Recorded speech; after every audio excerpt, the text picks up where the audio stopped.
Ireland from Home Rule to World War and Easter Rising. By the beginning of the 20th century, Ireland was divided. Irish nationalists wanted Ireland to be either established as a fully independent nation or with her own Home Rule Parliament in Dublin, while the Unionists, mostly concentrated in Ulster, wanted to remain part of the United Kingdom. Traditionally, the British had been disinterested in the aims of Irish nationalism. But in 1910, when the Liberals failed to win a majority in the general election, they turned their attention to the issue. The Liberal leader, Herbert Asquith, had an idea. The Irish would support Liberal reforms, and in return, a Home Rule Bill for Ireland would be enacted. In April 1912, the Government of Ireland Bill was introduced to Parliament. The Commons passed the bill, but the Lords vetoed. Their veto, however, would expire after 2 years, meaning that in 1914, Home Rule would become law.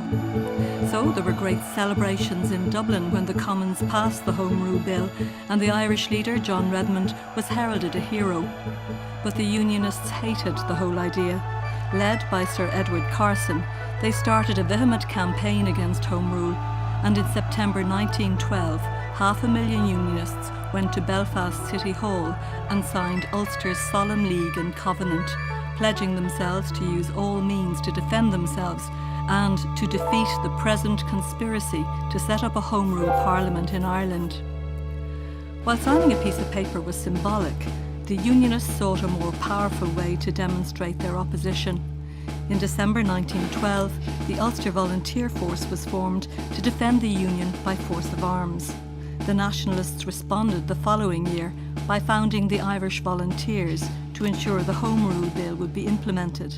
At the same time, Dublin was the scene of a fierce industrial dispute between workers who wanted to be unionised and their employers.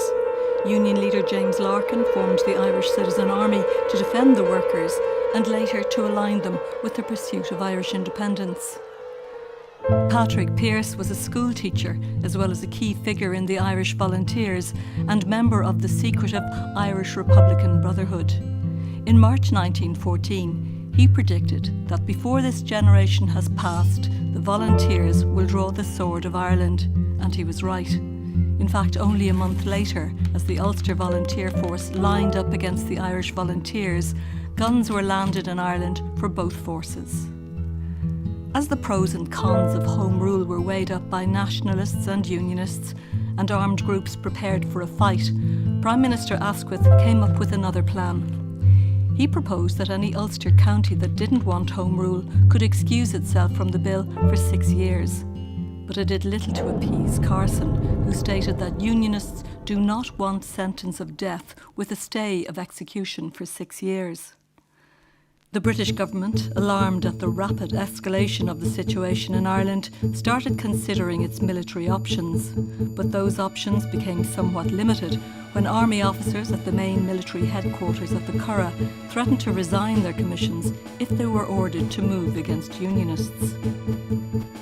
In April 1914, an organisation for women that would support the Irish Volunteers should they decide to break with Britain was formed in Dublin. Its name was Cumann na Món, and by July of that year, even the King was involved. He invited the Home Rule and Unionist leaders to Buckingham Palace to find a solution, but they agreed upon nothing. In announcing the failure of the talks, Prime Minister Asquith acknowledged that the situation in Europe, where Archduke Ferdinand had been assassinated a month earlier, was making negotiations difficult. The Central Powers of Europe had begun sabre-rattling. The crisis in Europe escalated further, and with nothing bringing the Irish parties together, the government announced on the 31st of July 1914 that the Home Rule Amending Bill would not be introduced to Parliament.